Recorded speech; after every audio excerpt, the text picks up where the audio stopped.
versículo 11,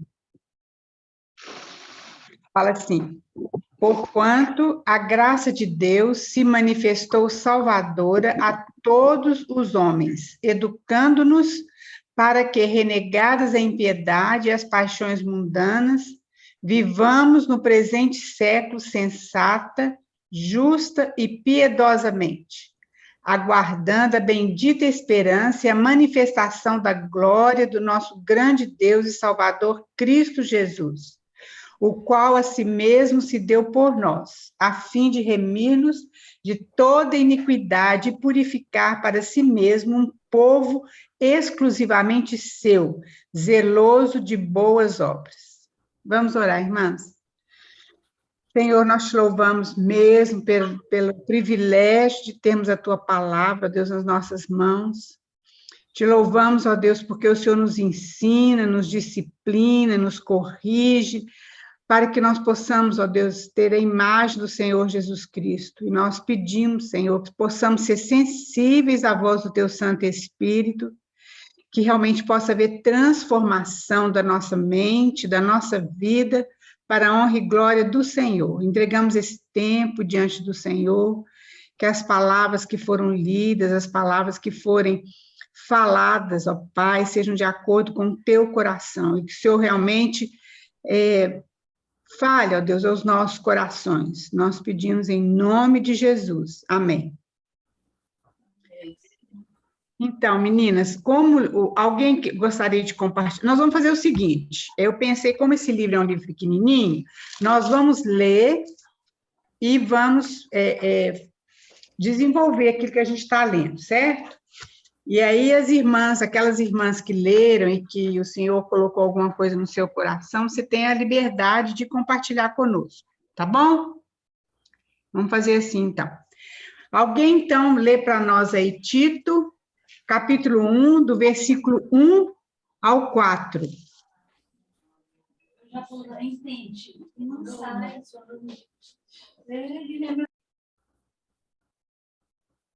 Alguém pode abrir o microfone aí e ler para nós. Tito, Vou ler, 1, de 1 ao 4.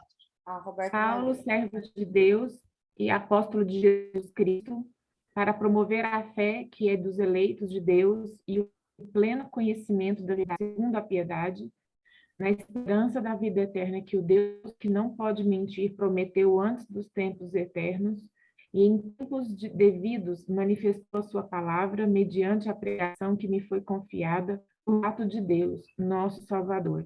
A Tito, verdadeiro filho, segundo a fé comum, graça e paz da parte de Deus Pai e de Cristo Jesus, nosso Salvador. Isso aí é uma introdução, é uma saudação de Paulo, né? Nós já falamos que primeiros e segundo Timóteo e Tito são cartas pastorais, foram cartas que Paulo escreveu endereçadas a uma pessoa, mas na realidade o assunto que Paulo está falando não é um assunto pessoal, mas é com relação à igreja, né? Nas cartas de Timóteo com relação à igreja de Éfeso, e a Tito com relação à igreja em Creta, que era uma grande ilha que tem lá no Mar Mediterrâneo, mas é tudo com relação à igreja, a gente viu sobre isso, né? A gente viu que Paulo, então, foi que escreveu, e ela foi escrita lá da Macedônia, e foi na mesma época, praticamente, que a carta de 1 Timóteo foi escrita. A gente vê que tanto Timóteo como Tito eram discípulos de Paulo, e Paulo trata todos os dois como seus filhos na fé. Então, a gente entende que foi Paulo que levou o evangelho, né, para Tito e também para Timóteo, embora Timóteo conhecesse a palavra, Paulo mesmo fala, né, conhecia as sagradas letras desde a infância, por causa da sua mãe e da sua avó. Mas parece que Paulo conduziu, através de um discipulado assim, mais profundo, a vida de Timóteo, né, até o Senhor Jesus. E eles eram cooperadores de Paulo, nas viagens, no evangelismo. Agora, Tito, a gente não ouve falar sobre ele em Atos, mas a gente vê que tanto lá em Coríntios como Gálatas é falado sobre ele, né? Ele era gentil, ele era diferente de Timóteo. Timóteo era judeu, tinha um pai grego, mas a mãe judia, né? Mas Tito não, Tito ele era totalmente gentil. Ele não foi circuncidado, isso a gente pode ver tanto lá em 2 Coríntios 7, 6, quanto Gálatas 2, 1 a 4. E aí, na terceira viagem missionária de Paulo, ele enviou Tito de Éfeso. Paulo estava em Éfeso, antes da prisão lá em Roma, né?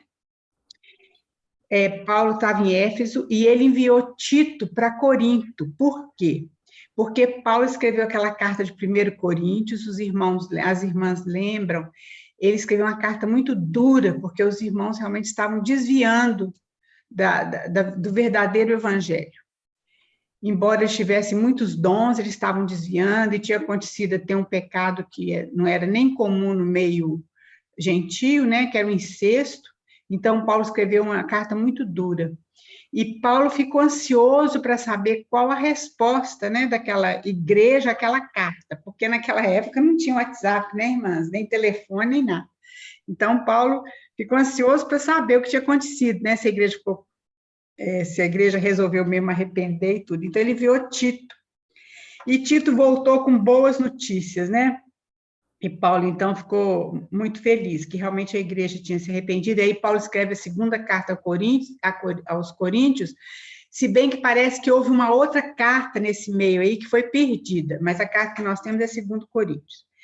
E a gente vê, então, que Tito, ele tinha uma personalidade diferente de Timóteo. Timóteo era tímido, Timóteo preferia viver à sombra de outras pessoas, né?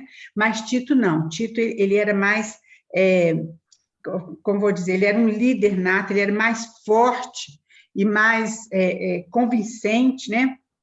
Ele possuía uma personalidade mais, como a gente pode dizer, mais firme mesmo. E por isso, então, Paulo tanto mandou ele para Corinto, porque era uma igreja difícil, como para Creta, que nós vamos ver hoje, através dessa carta, como a igreja de Creta era uma igreja também que precisava de uma disciplina. Então, Paulo, ele enviou Tito para essas duas igrejas.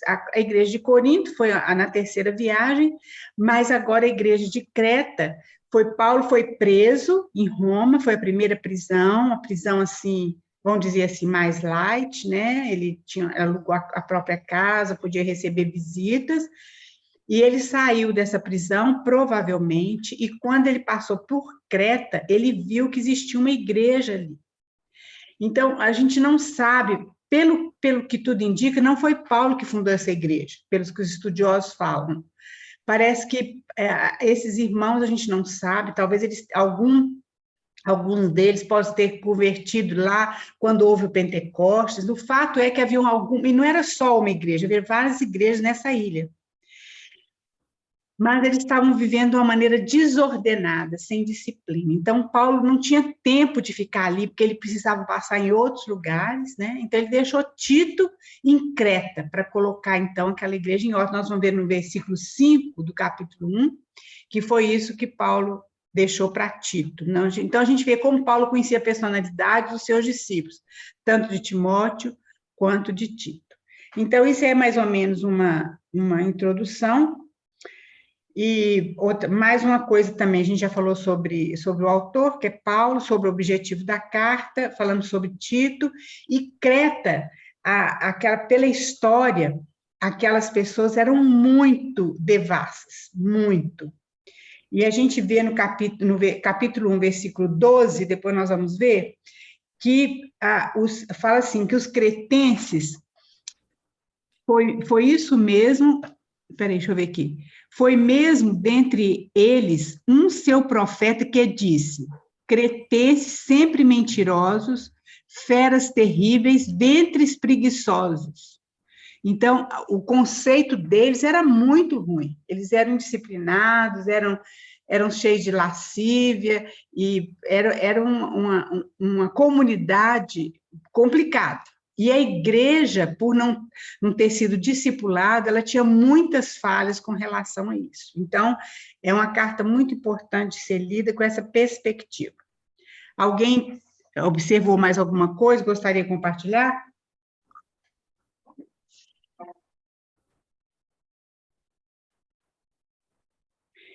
Então, nós vamos para frente, então. Alguém lê aí para nós do 5 até o 9, por favor.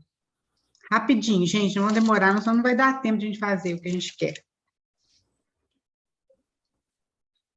Deixei na ilha de Creta para que você completasse o trabalho e nomeasse presbíteros em cada cidade, conforme o instruí. O presbítero deve ter uma vida irrepreensível, deve ser marido de uma só mulher, e seus filhos devem partilhar de sua fé e não ter fama de devassos nem rebeldes. O bispo administra a casa de Deus, e, portanto, deve ter uma vida irrepreensível. Não deve ser arrogante, nem briguento, não deve beber vinho em excesso, nem ser violento, nem buscar lucro desonesto. Até o 7, Daniela? Não, pode continuar, até o 9. Até o 9. Em vez disso, deve ser hospitaleiro e amar o bem. Deve viver sabiamente, ser justo e ter uma vida de devoção e disciplina. Deve estar plenamente convicto da mensagem fiel que lhe foi ensinada, de modo que possa encorajar outros com o verdadeiro ensino e mostrar aos que se opõem onde estão errados. Isso. Então, nós temos alguma coisa importante nesse texto aqui. Então, esse versículo 5, Paulo fala, por esta causa eu te deixei em Creta, para que pusesses em ordem as coisas restantes, bem como em cada cidade constituísse presbítero, etc. Então, a gente vê, para colocar em ordem, a gente vê que isso é questão de disciplina. Esse livro de Tito, essa carta a Tito, fala muito sobre disciplina. Disciplina é algo muito importante, queridos. Muitas vezes nós temos um conceito errado sobre disciplina, como se fosse algo negativo. Mas a disciplina, ela não é negativa. Esse irmão que eu procurei estudar, ele fala que no grego, disciplina significa salvação da mente. A disciplina é importante em todos os aspectos da nossa vida, não só na vida espiritual, mas na nossa vida natural, na nossa vida do dia a dia. Se nós não tivermos disciplina, nós não chegamos ao amadurecimento, em área nenhuma de nossa vida. A disciplina é algo que a gente precisa prestar atenção mesmo. Tem vários versículos, depois nós vamos ler, ou eu vou passar para vocês, que falam sobre a disciplina. Se vocês quiserem ir aí abrindo, vão abrindo aí rapidinho, Apocalipse 3:19, outra irmã lê 1 Coríntios 11:32, por enquanto vamos ficar com esses. Então, a disciplina, ela tem que ser feita com amor, e ela tem que ser algo que nós precisamos cultivar na nossa vida. É interessante porque, quando fala da salvação da nossa mente, porque quando a gente não tem uma vida disciplinada, mesmo na área nossa física, natural, né, vamos dizer assim, a gente tem vários problemas, inclusive problema de saúde. E nós precisamos ter essa disciplina. Isso é muito importante. A gente fala muitas vezes de José, a gente fala muitas vezes de Daniel, mas quando a gente lê a história desses homens, a gente vê que eram homens disciplinados. A nossa mente, a nossa vida precisa ser disciplinada por Deus, para que o Senhor possa nos usar. Se nós, olha, você vê que Daniel, ele tinha o horário certo de orar, lembra disso? Que ele tinha as janelas da casa dele abertas em direção a Jerusalém. Isso significa que ele tinha a vida dele aberta, porque Jerusalém é a vontade de Deus aqui na terra. Então, isso aí, ele tinha o coração aberto para a vontade de Deus aqui na terra. Então, ele orava segundo a vontade de Deus aqui na terra. Isso é questão de disciplina. A oração é a disciplina, o estudo da palavra é uma disciplina. Se nós não tivermos a disciplina na nossa vida, a gente não consegue caminhar espiritualmente, irmãs. Então, isso é uma coisa importante. A gente precisa orar, pedindo que o Senhor tenha misericórdia de nós e nos ajude a ter essa disciplina, porque não é fácil. A gente vê que José também era disciplinado. José, ele tinha as coisas certas de fazer. Quando ele dá aquelas ordens ali no Egito, quando o faraó coloca ele para dirigir praticamente o Egito, você vê que ele tem tudo certinho. Então, quando a gente olha no dicionário, eu estava olhando o significado de disciplina, é arrumação, é calma. Eu achei tão interessante isso, é coordenação, é método, é ordem. Agora, se a gente for olhar o antônimo ou os opostos, é o quê? É bagunça, é desordem, é desorganização. Então, a disciplina é algo muito importante. Paulo, então, fala com Tito. Tito, eu te deixei lá em Creta para você colocar disciplina nas igrejas. Não é juízo, não a gente tem uma noção tão errada da questão de disciplina e nós não gostamos muito dessa palavra. Mas Deus precisa disciplinar. A palavra de Deus fala que ele disciplina aqueles a quem ele ama, porque ele quer que a gente seja conforme a imagem do Senhor Jesus Cristo. E se a gente não aceitar essa disciplina na nossa vida, se nós não abraçarmos essa disciplina, como nós vamos chegar à imagem do Senhor Jesus Cristo? Então, queridos, olha, outra coisa, quando fala que a disciplina no grego é a salvação da mente, a nossa mente precisa ser disciplinada, é uma coisa complicada, mas a nossa mente, ela vagueia muito, eu não sei se é só comigo que acontece isso, irmãs, mas em questão de segundos, a nossa mente vai na lua e volta, ou sei lá, vai no fim do universo e volta, em questão de segundos. Nós julgamos os irmãos, nós arrumamos um tanto de coisa na nossa cabeça, assim, de negativo, sei lá, né? São coisas assim, a nossa mente precisa ser disciplinada. A palavra de Deus, se não me engano, vai ser nesse versículo de Coríntios, fala que nós temos a mente de Cristo e nós devemos trazer todo pensamento debaixo da sujeição de Cristo. Então, quem achou Apocalipse 3,19, pode ler para nós, por favor. Apocalipse 3,19. Eu repreendo e disciplino a quantos amo. Sê, pois, zeloso e arrepende-te. Olha bem, sê, pois, zeloso e arrepende. Eu disciplino aqueles a quem eu amo. Então, nós temos a disciplina do Senhor, né? E lá em 1 Coríntios 11:32.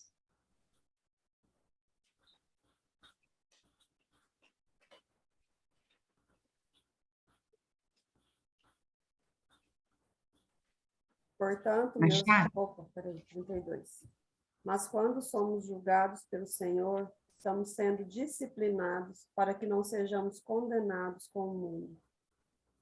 Aí, somos disciplinados pelo Senhor. Agora, é Isaías 26:16. E outra irmã já pode abrir lá em Provérbios. Isaías 26:16.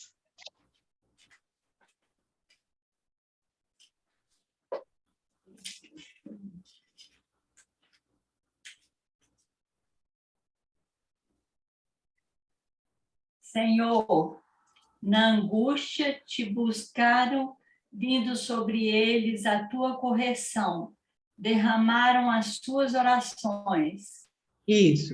Essa palavra correção, tem outra tradução que fala disciplina. Correção e disciplina, mesma coisa, né? Então, na angústia te buscaram, vindo sobre eles a tua correção, ou a tua disciplina, e derramaram as suas orações. E lá, Provérbios 1:7.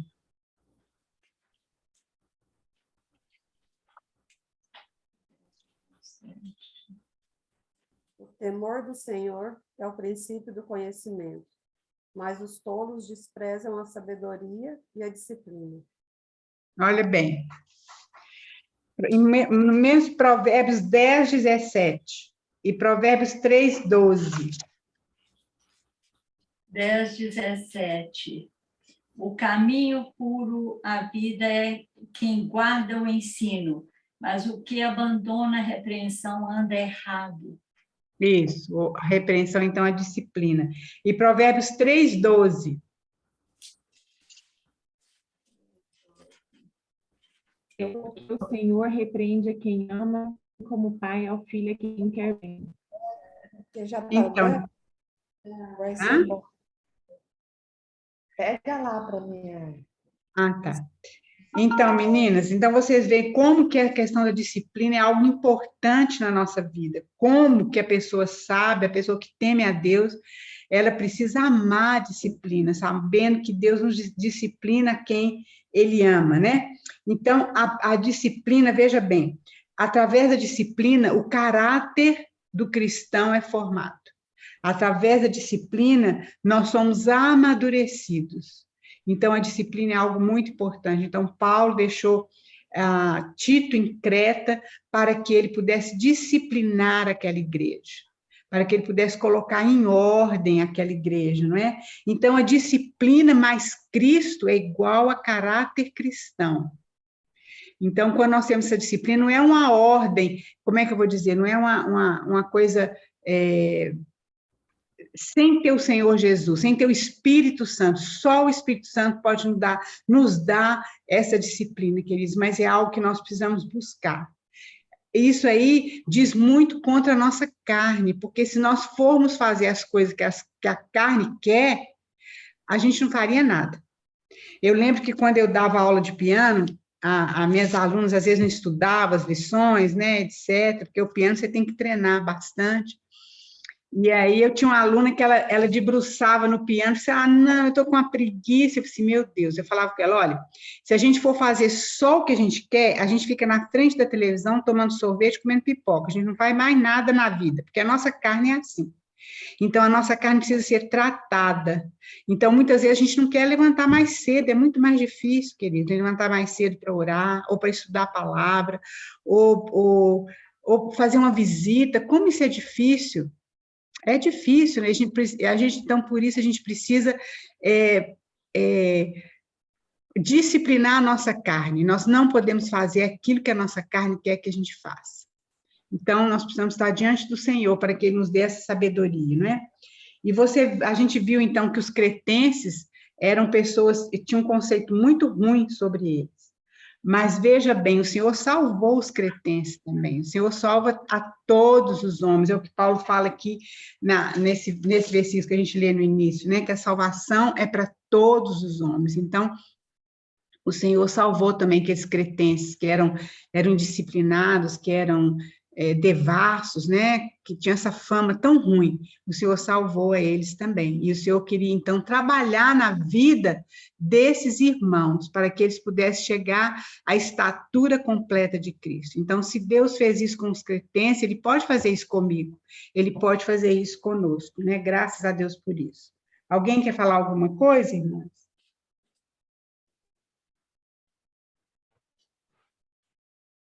As irmãs estão muito caladinhas. Vamos para frente, então. Tito 1, agora, ele fala sobre os presbíteros aqui, nós não vamos entrar muito em detalhe, mas a gente vê que é interessante que as qualidades que os presbíteros precisavam ter não eram qualidades técnicas, assim, como se fosse um diretor de uma empresa, não é, são qualidades espirituais, qualidades morais, né? Tem que ser hospitaleiro, tem que saber ensinar, exortar, tem que dirigir bem a sua casa, são qualidades morais, qualidades espirituais, não são qualidades técnicas, tem que ter um conhecimento muito grande, nada disso, não? Então, a gente vê isso, Paulo falando com Tito sobre isso. Alguém lê para nós do 10 até o final do capítulo 1, a partir do versículo 10.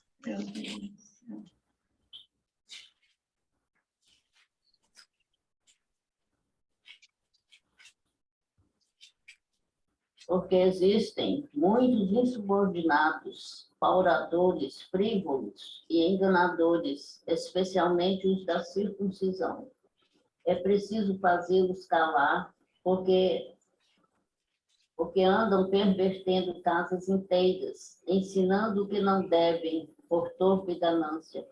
Foi mesmo dentre eles um seu profeta que disse: cretenses, sempre mentirosos, feras terríveis, ventres preguiçosos.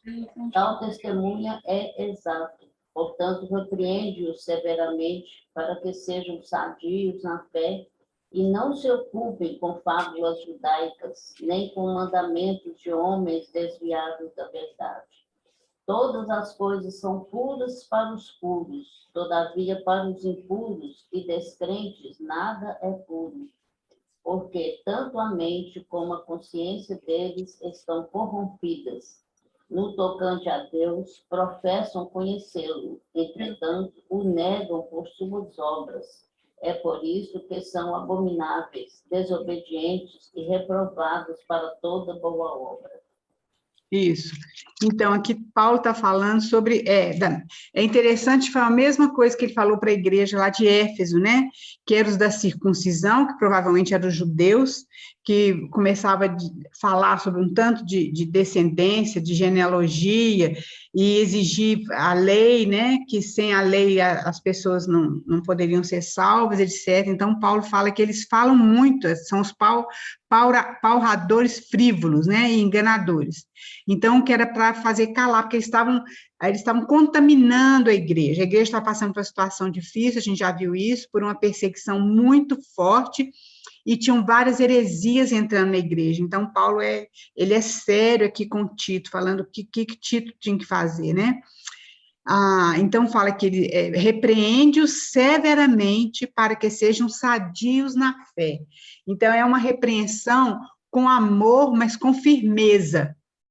Isso é muito importante, queridos, porque nós vemos que muitas vezes nós temos que tomar essa atitude, é muito difícil, mas a gente vê que o nosso irmão, ele está andando por um caminho que não é o caminho de Deus. Então, nós precisamos chegar para esse irmão, não com juízo, nem com a posição que a gente é superior a ele, mas em amor, para que aquele irmão veja que ele está andando num caminho que não é o caminho que o Senhor quer. E a Bíblia fala isso, depois aqui em Tito também fala para se repreender 1 ou 2 vezes, né, a pessoa. Lá em Mateus, o Senhor Jesus falou também que quando a pessoa é repreendida, que você deve ir lá falar com ele, depois leva uma testemunha, ele não aceita, e você fala para a igreja, e aquela pessoa é considerada gentil e publicana. E por causa disso, muitas vezes a interpretação nossa é muito errada com relação a isso, e isso aí eu ouvi esse irmão falando, eu achei muito interessante, porque a igreja sempre, quando fala assim, considerar gentil e publicana, a gente pensa assim, então, excomungar a pessoa, né? Era essa palavra que era usada, excomungar, tirar a pessoa da comunhão. Isso realmente acontece, mas quando a gente considera aquela pessoa como gentil e publicano, qual atitude nós temos, que o Senhor Jesus falou que nós temos que ter com os gentis e com os publicanos? É uma atitude de amor. É você começar tudo zero de novo, evangelizando aquela pessoa em amor. Então, muitas vezes nós entendemos errado isso aqui. Achamos que é considerar a pessoa gentil e publicana, a gente abandona a pessoa e larga para lá, mas não é isso que a palavra de Deus está falando. Nós temos que abraçar aquela pessoa em amor, novamente, né? Novamente, começar tudo de novo na vida daquela pessoa. Não é fácil, querido, só o Espírito Santo pode fazer isso. Não é fácil, realmente não é fácil. E a pessoa, ela não pode dizer assim, olha, eu não fui exortada, eu não fui disciplinada, né? Porque realmente a igreja falou, nós falamos individualmente, né? Então, isso é uma coisa que nós precisamos pensar e orar diante do Senhor. Agora, o capítulo 2, alguém quer falar alguma coisa sobre isso?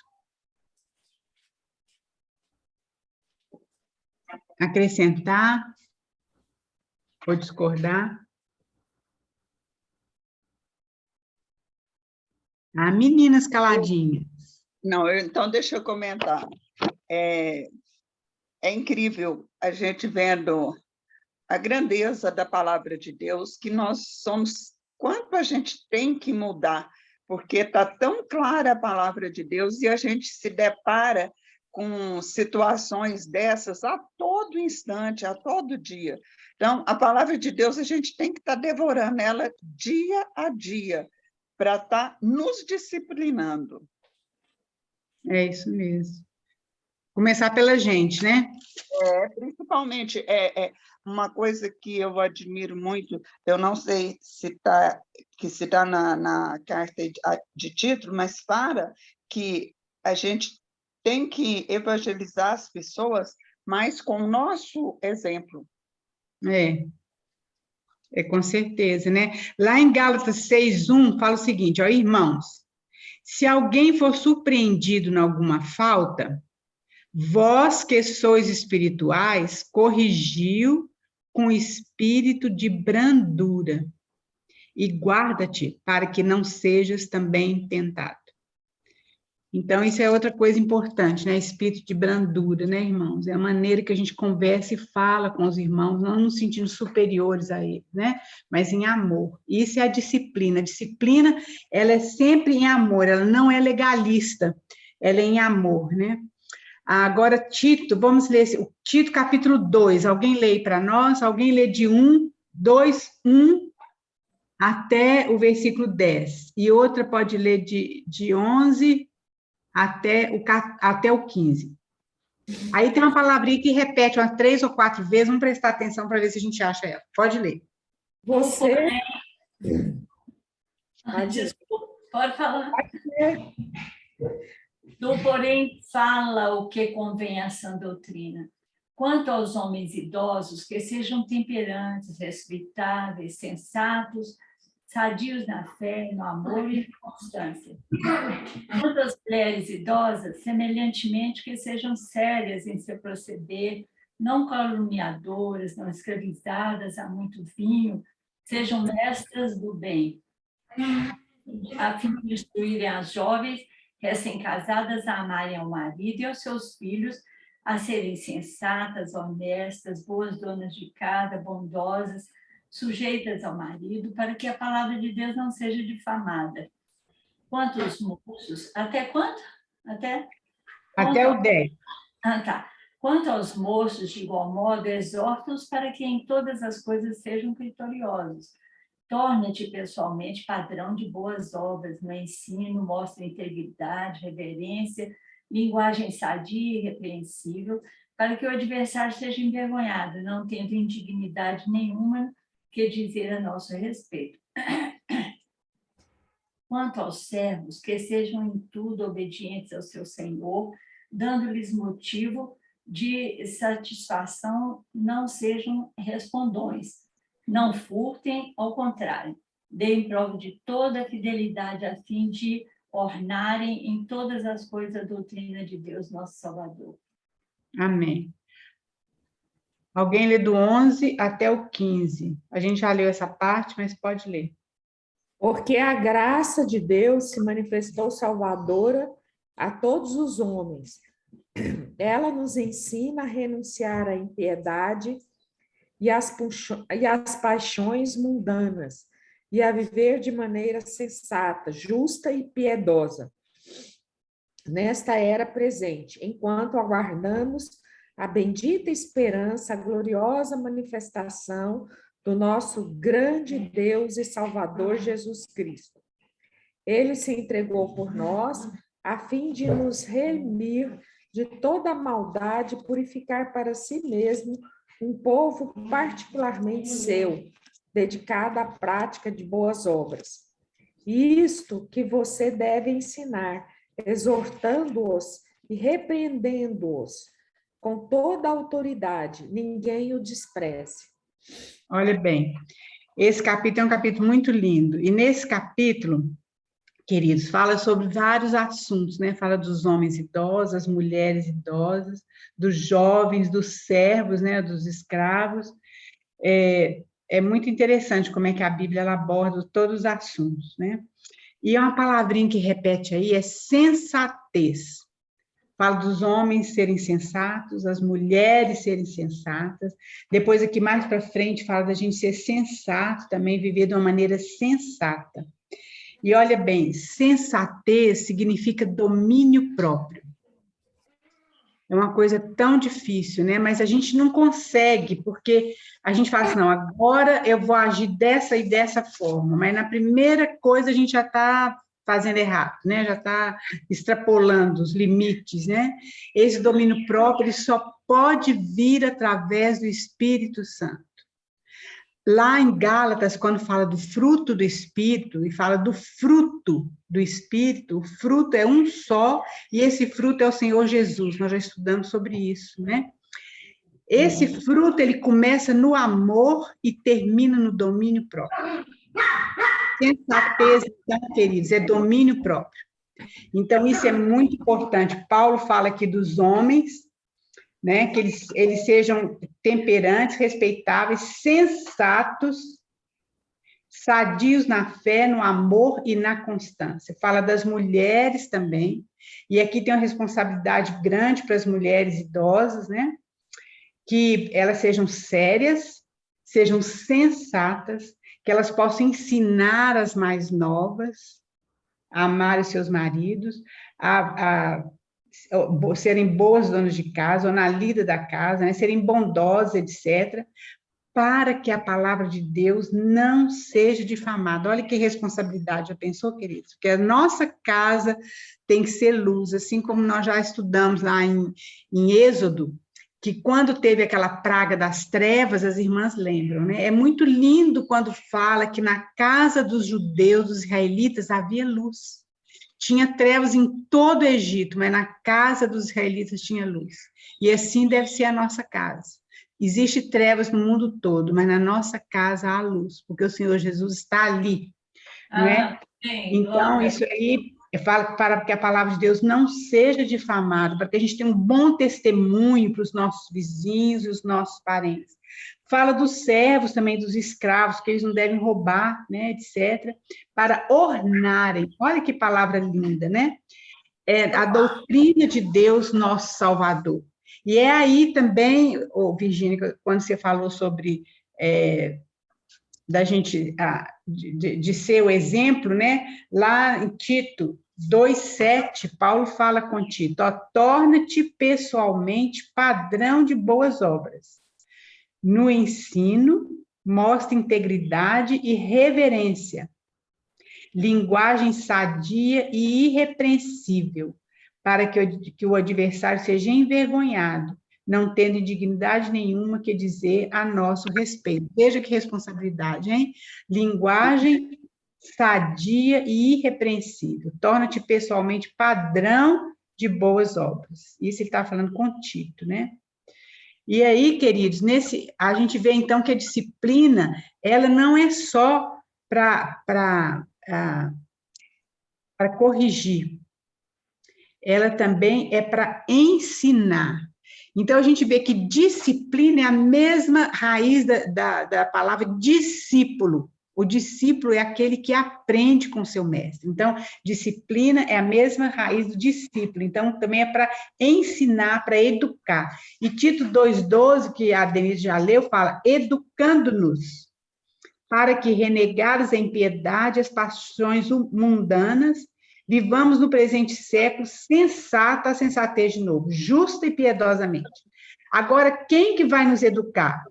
A graça de Deus se manifestou salvadora a todos os homens. Então, aqueles homens, aqueles irmãos ali cretenses que tinham tanta dificuldade no seu caráter, né? A graça de Deus ia manifestar naquelas vidas, transformando aquelas vidas e educando. A graça de Deus vem para nos educar, nos ensinar, nos conformar à imagem de Deus. Então, nós precisamos pedir ao Espírito Santo que nos dê essa disciplina, esse domínio próprio, não é? E a transformação da nossa mente. Alguém quer falar mais alguma coisa sobre esse capítulo? Eu quero. Isso. Pode falar.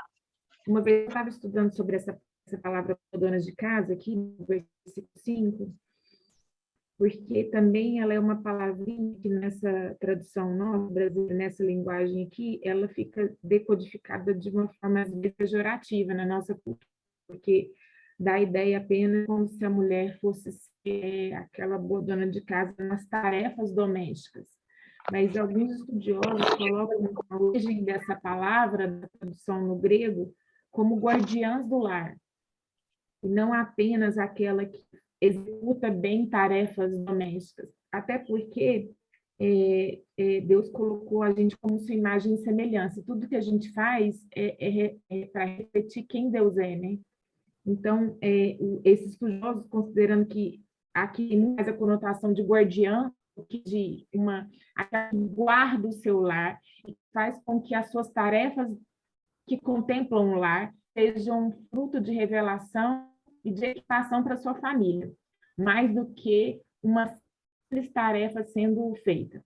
Por exemplo, uma casa onde a mulher é a ordem, ela sabe distinguir a necessidade daquele lar, a necessidade não só física, mas emocional.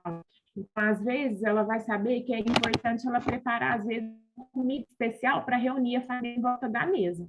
Porque onde tem alpiste, tem passarinho, né? Onde tem comida boa, tem gente para comer. Ainda tem um arroz com feijão e um ovo frito. Então, eu vejo que a nossa cultura não absorve esse ensinamento aqui na profundidade. E, portanto, muitas vezes nós mulheres somos negligentes, displicentes. Tanto que a nossa atenção para o lar como guardiã, nossa postura ia fazer com que a gente automaticamente se engajasse com tarefas domésticas simples, mas que são ferramentas, são estratégias de guerra. Por exemplo, Jael, lá em Juízes, era uma mulher que estava dentro da sua tenda, quietinha, mas antenada com o movimento de Deus que estava correndo ali com o povo de Israel. Quando Císera, que é o comandante do rei Jabim, chega na sua tenda, o que ela faz? Ela pega e acolhe aquele inimigo para fazer um movimento de Deus de derrota com coisas simples. Ela pega um copo de leite e dá para ele. Ela estava se guardiando o lar. Ela usa uma ferramenta caseira, que era uma comida, depois a ferramenta do seu trabalho doméstico, que era fazedora de tenda, ela pega a estaca da tenda, crava na testa dele e ele se... Então, eu acho tendo esse ensinamento de ti e fica com o coração apertado, às vezes a gente não entende a profundidade do que a gente pode, como mulher de Deus, dentro da nossa casa, ser guardiã dessa família que a gente faz parte, e como dizer depois, para que com isso, né, a palavra não seja difamada, porque nós temos esse engajamento muito profundo, muito poderoso, cheio de possibilidades, né? Porque até uma casa perfumada é uma estratégia de guerra no reino espiritual. É isso que eu queria falar. Amém, Ró, muito bom. É isso mesmo, queridas, faz toda a diferença. E aqui, Paulo, quando ele fala sobre isso, ele sabe que o lar seria a célula, assim, que queria fazer transformação naquela sociedade, né? O nosso lar pode fazer transformação, é onde existe a luz do Senhor. É exatamente isso que a Roberta falou, às vezes a gente fica limitado apenas às tarefas diárias, que muitas vezes são enfadonhas, né? E a gente esquece que Deus usa aquilo como uma ferramenta espiritual mesmo, é isso mesmo. Graças a Deus por isso, né? E aí, então, isso aí é interessante, porque até é nisso aí, nesse nosso trabalho em casa, muitas vezes, né, que a gente acha tão difícil, às vezes, e reclama, murmura, né? É nisso aí que Deus vai usar, que a palavra dele não vai ser difamada. É nessa disciplina também que o nosso coração vai ser ensinado. A gente fazer algumas coisas que a gente não tem prazer de fazer, mas a gente pede para o Senhor ter misericórdia, Ele vai nos disciplinando, nos ensinando. Às vezes são pequenas coisas, às vezes acontecem coisas grandes, né, para nos disciplinar, mas às vezes são pequenas coisas que acontecem conosco na nossa casa, e assim o Senhor vai nos moldando, né, que realmente a gente possa ser maleável para o Senhor nos moldar. A gente, então, entrando no capítulo 3, alguém pode ler para nós do 3... do capítulo 1, capítulo 3, versículo 1 até o 7, por favor.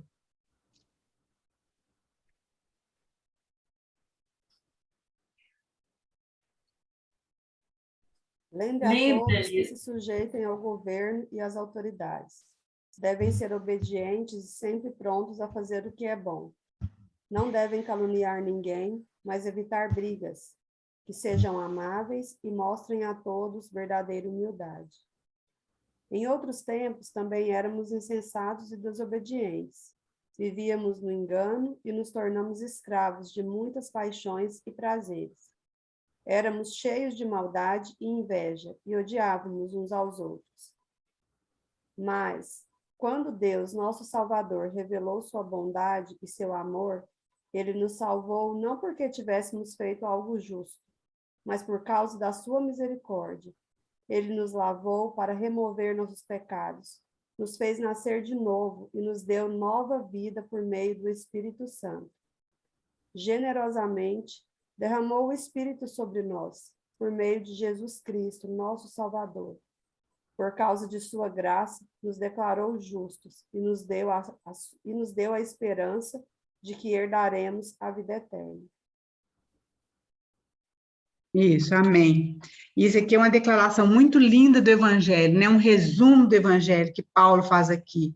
É uma coisa muito linda. Ele fala um pouco do testemunho dele antes, que ele era nécio, né? E perseguia, né? Os judeus. Eu não falo que perseguia, mas é que era a atitude que ele caminhava, né? E aí, então, ele fala: outrora éramos nécios, desobedientes, desgarrados e escravos de toda sorte de paixões e prazeres. E ele fala sobre a pessoa dele, né? Mas aí a graça de Deus se manifestou nele, e aí ele foi transformado, não só ele, mas as pessoas que creram no Senhor Jesus Cristo. Antes, um pouquinho, no 15, no 2,15, eu queria enfatizar também algumas coisas aqui que eu me esqueci. Ele fala assim com Tito: olha, diz essas coisas, exorta e repreende com toda autoridade. Então, uma das maneiras da disciplina é a exortação. E a exortação, queridos, não é só chamar atenção. Aliás, a exortação é encorajar. Isso é muito importante. A exortação precisa fazer parte da nossa vida e nós precisamos aceitar a exortação, saber exortar e receber exortação. É encorajar. Então, veja bem, ele tinha que falar. É claro, ele precisava falar sobre o que Paulo está falando aqui, sobre essa graça de Deus. Ele precisava exortar aqueles irmãos, ensinar, educar, encorajar, e precisava admoestar, que nós vamos ver lá no 10, né, no 3:10. Então, essas são as coisas importantes que ele precisava fazer para que aquela igreja, aqueles irmãos ali, cretenses, pudessem ser disciplinados, e a igreja de Deus ser um testemunho naquele lugar, que provavelmente não estava sendo, não é? Então, é muito importante essa carta. Então, alguém continua lendo para nós, do 3:8 até o 11, por favor. Amém, Senhor. Fiel é a palavra, e isto quero que deveras afirmes, para que os que creem em Deus procurem aplicar-se às boas obras. Estas coisas são boas e proveitosas aos homens, mas não entres em questões loucas, genealogias e contendas, e nos debates acerca da lei, porque são coisas inúteis e vãs. Ao homem herege, depois de uma e outra admoestação, evita-o, sabendo que esse tal está pervertido e peca, estando já em si mesmo condenado. Até o 11? Até 11. Obrigada, Noemi. Então, aqui fala, então, que fiel é essa palavra, que foi o que ele falou antes ali. Quando, porém, se manifestou a benignidade de Deus, nosso Salvador, e seu amor para conosco, ele fala, então, a salvação de Deus para nós, né? A justificação, ele fala, fiel é essa palavra. E quer que, no tocante a essas coisas, faças afirmação, confiadamente, para os que têm crido em Deus, seja solícito na prática de boas obras. E boas obras aqui, queridos, significa, sim, boas obras, né, de ajuda social, mas lembra quando perguntaram para Jesus que obra, né, que eles podiam fazer, ele falou que era crer em Deus e saber que ele tinha sido enviado por Deus. Então, a obra que Deus faz na nossa vida também é uma boa obra. A obra que a gente faz com relação ao irmão, com a ajuda que a gente dá ao irmão, é uma boa obra. Quando a gente chega diante do irmão e tem consciência que nós somos iguais e que realmente, se eu preciso exortar aquele irmão, se eu preciso falar alguma palavra assim, que eu possa ir em amor e não em juízo, e não em legalista, né? Não apontando o dedo, sabendo que eu também tenho falha, porque lá em Romanos fala aqui, por que você fala do seu irmão se você também tem a mesma falha que ele, né? Aquilo que Jesus falou, você quer tirar a trave do olho do seu irmão, mas no seu olho, o cisco no olho do seu irmão, mas no seu olho tem uma trave. Então, a gente precisa de muita sabedoria, a gente precisa de muito amor, muito discernimento, e isso só vem através do Espírito Santo na nossa vida. Nós precisamos ter a sensibilidade de ouvir o Espírito Santo, saber aquilo que precisa ser tirado de nós, querido. É muito importante, é muito interessante e é muito certo, as irmãs eu creio que vão concordar comigo, como a gente sempre acha que nós temos a razão, o outro nunca tem razão, sempre somos nós. É verdade ou não é? Só eu que sou assim. A gente acha em coisas pequenas na nossa casa, com o nosso marido, até com os nossos filhos, a gente acha que eu tenho razão, porque eu fiz isso, eu fiz aquilo, eu faço assim, eu faço assado e você não faz. Então, a gente precisa ter muito amor, a gente precisa ter muitos olhos de Deus para poder sondar o nosso coração. E o Senhor precisa sondar o nosso coração. Aquele salmo fala assim, sonda o meu coração e me conhece. Não é nós sondarmos, porque se nós formos sondar, nós formos voltar para dentro de nós mesmos, queridos, isso é muito ruim, muito difícil. Mas a gente tem que pedir a Deus para sondar. Ele vai sondar, ele vai falar conosco aquilo que tem desagradado a ele, para que a gente possa, então, ajudar o nosso irmão. Então, isso é muito importante. E depois, então, Paulo fala, o final, que é só uma despedida, como fosse uma despedida, né? Alguém pode ler para a gente terminar aí essa parte, por favor? É do 12 até o 15.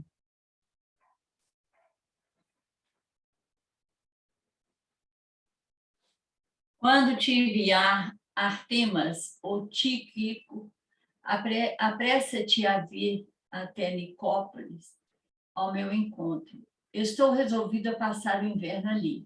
Encaminha com diligência Zenas, o intérprete da lei, e Apolo, a fim de que não lhes falte coisa alguma. Agora, quanto aos nossos, que aprendam também a distinguir-se das boas obras a favor dos necessitados, para não se tornarem infrutíferos. Todos os que se acham comigo te saúdam. Saúda quanto nos amam na fé. A graça seja com todos vós. Amém. Até onde a gente sabe, parece que não teve, que Tito não conseguiu chegar em Nicópolis, porque Paulo já foi preso pela última vez, pela segunda vez lá em Roma, onde nós já falamos, foi para aquela prisão horrível, né, que chamava até sepulcro, e logo depois, então, ele foi morto, né, se não me engano, foi decapitado, a história fala isso, não é? Mas, querida, a lição que fica para nós nesse livro é exatamente essa disciplina, que nós precisamos disciplinar. E eu gostaria de terminar essa nossa meditação, assim, tão rapidinho, com alguns versículos que falam da nossa mente, porque a gente viu que disciplina é a salvação da nossa mente. Nossa mente, Paulo já fala lá em Romanos, que nossa mente precisa ser transformada, não é? Que a nossa carne, a gente tem que sacrificar mesmo a nossa carne, não é? E aí, então, nós vamos ler alguns versículos sobre a nossa mente, porque se vocês depois quiserem fazer um estudo melhor e tiverem uma concordância, vocês procurem os versículos que tem na Bíblia sobre disciplina. Lá em Provérbios tem vários versículos sobre disciplina, e Provérbios é um livro de sabedoria, né? É muito importante. Então, nós vamos ver alguns versículos que falam sobre a mente. Vamos abrir rapidinho, são poucos versículos, são 4 só que eu separei aqui. Um está lá em 1 Coríntios 2, 16. Outra irmã abre 2 Coríntios 10, 5. Vamos ler esse 2, depois a gente lê os outros 2. 1 Coríntios 2, 16. Nós até já lemos esse versículo. Para a gente meditar durante esses dias. 1 Coríntios 2,16. Pois quem conheceu a mente do Senhor, que o possa instruir, nós, porém, temos a mente de Cristo. Já pensou isso, queridos? Isso não sei o que estou falando, não. É a palavra de Deus, fala que nós temos a mente de Cristo. Mas aí a gente fala assim, mas a minha mente pensa outras coisas. Mas a verdade é essa aqui. Essa aqui é a verdade. Então, por isso que nós precisamos disciplinar a nossa mente, porque para que a mente de Cristo se manifeste em nós, porque essa mente nós temos, aqui está afirmado, temos, ou não é que nós vamos ter, ou que nós já tivemos, não, nós temos a mente de Cristo. Isso é uma coisa muito maravilhosa. Agora, 2 Coríntios 10, 5. E toda altivez que se levante contra o conhecimento de Deus, e levando cativo todo pensamento à obediência de Cristo. Pode continuar. Assim, e Não, estando... não, não.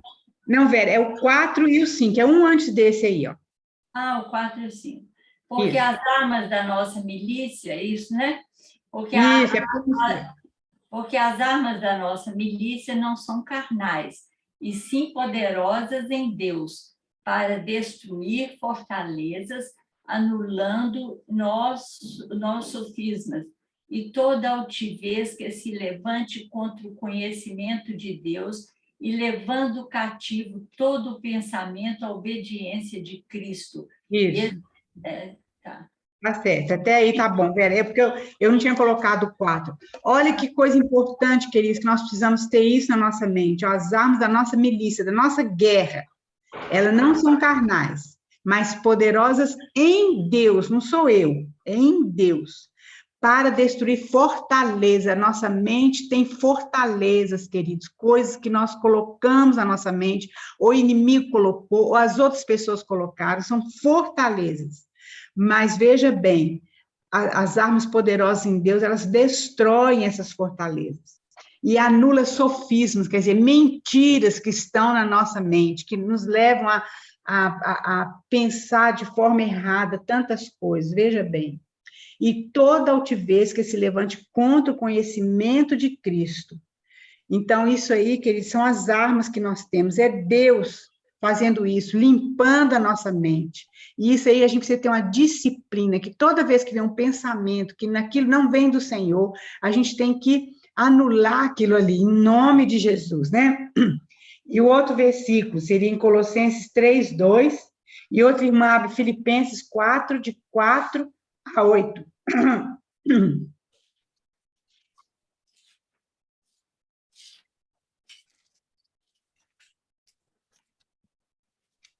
Colossenses 3:2. Pensem nas coisas do alto e não nas coisas da terra. Então, aqui Paulo está falando que a nossa mente tem que estar cheia, são das coisas do alto e não das coisas da terra. Que o Senhor possa ter misericórdia de nós. E lá em Filipenses 4, 8. Nós temos que saber de cor esses versículos, viu, irmãs? Encher a nossa mente com esses versículos. Finalmente, A partir do 4, Denise, por favor. tá. Alegrem-se sempre no Senhor. Novamente direi, alegrem-se. Sejam a amabilidade de vocês conhecida por todos. Perto está o Senhor. Não andem ansiosos por coisa alguma, mas em tudo, pela oração e súplicas, e com a ação de graças, apresentem seus pedidos a Deus. E a paz de Deus, que excede todo entendimento, guardará o coração e a mente de vocês, em Cristo Jesus. Finalmente, irmãos, tudo que for verdadeiro, tudo que for nobre, tudo que for correto, tudo que for puro, tudo que for amável, tudo que for de boa fama, se houver algo de excelência, excelente ou digno de louvor, pense nessas coisas. Amém. Então, queridas, olha, essa é a arma que Deus colocou para nós. Pensar nas coisas lá do alto, pensar em tudo que é verdadeiro, tudo que é puro, tudo que é de boa fama, todo louvor que seja dado a Deus. Isso aí é a disciplina da nossa mente. A nossa mente precisa ser transformada. Então, que o Senhor possa nos ajudar, que o Espírito Santo possa fazer isso na minha vida e na vida de cada uma, que essa possa ser a nossa oração, que os sofismas, as mentiras que estão aninhadas na nossa mente possam cair fora e que a gente possa estar cheio mesmo da mente do Senhor Jesus Cristo. Então, queridos, esse é o livro de Tito e que o Senhor possa nos ajudar nessa disciplina, em nome de Jesus, para a honra e glória dele. Alguém poderia orar? Oi. Raquel, eu queria fazer um comentário. No começo a senhora falou essa questão da disciplina, eu vim o tempo todo escutando, né? E Deus sempre, a palavra é sempre para cada um de nós, né? A gente fala assim, nossa, isso aí é para mim, né? E a senhora falou a questão, assim, da disciplina, inclusive com relação à questão de doença, né? E é o que eu venho enfrentando, né, esse ano, e acaba assim, me afastei justamente por muita indisposição, por muita, às vezes na hora, e o horário está um pouco complicado para mim do Zoom. Só que o que eu tenho visto está se tornando uma bola de neve. A minha indisposição e a minha falta de disciplina de forçar eu a participar das coisas de Deus, a oração, o estudo que eu tenho faltado, tenho escutado gravado depois, isso parece que tem até prolongado este tempo de dificuldade que eu tenho passado, né? E eu lembro quando, na época do Zoom, que a gente tinha mais aquele grupo mais persistente e assíduo, eu lembro que a gente passava por essas provações, mas parece que era mais leve, eu tenho sentido isso. E aí, a hora que a senhora falou da disciplina aí, eu percebi o seguinte, eu preciso ter mais disciplina, até mesmo para esse tempo de vale passar. Glória a Deus. Amém, Cíntia. Eu acredito nem só você, né? Eu também preciso ter, eu acho que, não, a gente precisa orar mesmo, para o Senhor nos dar graça, né? Porque não é fácil mesmo, só com o Espírito Santo, né? Para o Senhor realizar isso na nossa vida. Mas Ele realiza, queridos, Ele vai completar a obra na vida de cada um de nós. Louvado seja o Senhor por isso, porque realmente Ele vai conquistar isso em nós cada dia. Só Ele pode fazer isso, porque nós não damos conta mesmo, não, mas é só Ele. Vamos orar, então. Alguém quer falar mais alguma coisa, irmãs? Vamos orar, então, para terminar esse período. Obrigada, irmãs, pela presença de cada uma, que o Senhor nos dê um fim de semana, uma semana cheia da graça dele. Alguém ora para nós, por favor. Pai, Senhor, eu quero te louvar, Senhor, pela oportunidade que nós temos, Pai, de estudar a Tua palavra com tanta liberdade, Senhor. E muitas vezes não tiramos o verdadeiro proveito disso, Pai, a verdadeira bênção. Nós somos um povo abençoado, Senhor, que pode te louvar, Pai, pode falar do Senhor em qualquer local, em qualquer momento, Pai. Amém, Pai, Senhor. às vezes nós não usufruímos, Pai, dessa liberdade, dessa bênção. Perdoa-os mesmo, Pai, pela nossa falta de disciplina, Senhor. Amém. Nós viemos perante o Senhor, Pai, derramar o nosso coração, pedindo perdão ao Senhor pela nossa indisciplina. E pedimos ao Senhor misericórdia, Senhor, para que nós possamos ser mais disciplinados em estar na Tua presença, em orar, em estudar a Tua palavra, em edificar o Teu nome, Pai. Amém. Em nome de Jesus. Amém. Amém. Amém, irmãs. Deus abençoe cada uma, viu? Um beijo grande no coração. Obrigada pela paciência, pela presença, viu? Obrigada, Joyce. Nada. Ai, Joyce, eu estou falei, esqueci Dos slides. dos slides. Eu mandei para você. Oh, meu Deus, irmã. Olha a falta de disciplina, hein, irmã? Olha a falta de disciplina. Eu não falei nada, porque eu achei que a senhora resolveu inovar hoje, entendeu? Agora que eu lembrei. Fiquei calada. Ô, Joyce, você viu? Você Foi ótimo, dona Raquel. O Espírito Santo conduziu. Agora, no final, que eu lembrei dos slides, assim, meu Deus do céu, é isso aí. Mas tá bom, o Senhor sabe de todas as coisas. Deus abençoe, queridos. Um beijo grande, viu? No coração de todos. Tchau. Tchau.